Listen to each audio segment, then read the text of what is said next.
భూమధ్య రేఖ ప్రాంతం చాలా యాక్టివ్ గా ఉంది. అక్కడ 3 తుఫాన్లు 2 అల్పపీడనాలున్నాయి. ఒక తుఫానుకు గరాన్స్ అనే పేరు పెట్టారు. మడగాస్కర్ పక్కనే ఉంది ఇది. దీని సుడి వేగం గంటకు 195 కిలోమీటర్లుగా ఉంది. మరో తుఫాను దీనికి దగ్గరలోనే ఉంది. దానికి హొండే అని పేరు పెట్టారు.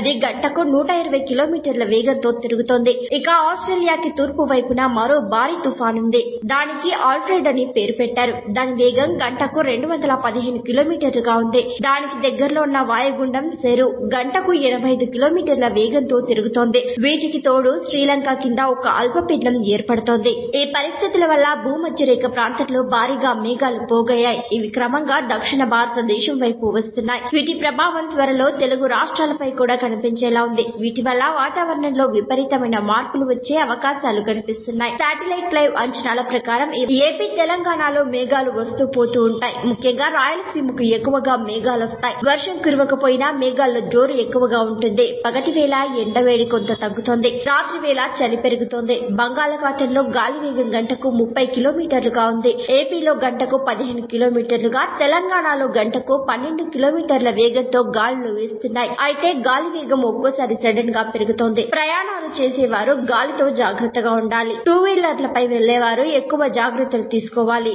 తెలంగాణలో ఇవాళ 32 నుంచి 34 డిగ్రీల సెల్సియస్ ఉష్ణోగ్రతలుంటాయి.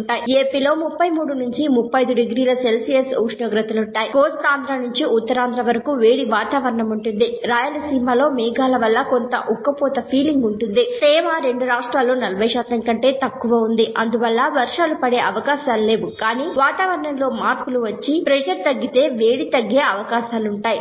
మొత్తంగా ప్రయాణాలు చేసే వారికి వాతావరణం బాగుంటుంది. ఎండలో పనులు చేసుకునేవారు తరచూ నీళ్లు, పండ్ల రసాలు వంటివి తీసుకోవాలని నిపుణులు సూచిస్తున్నారు.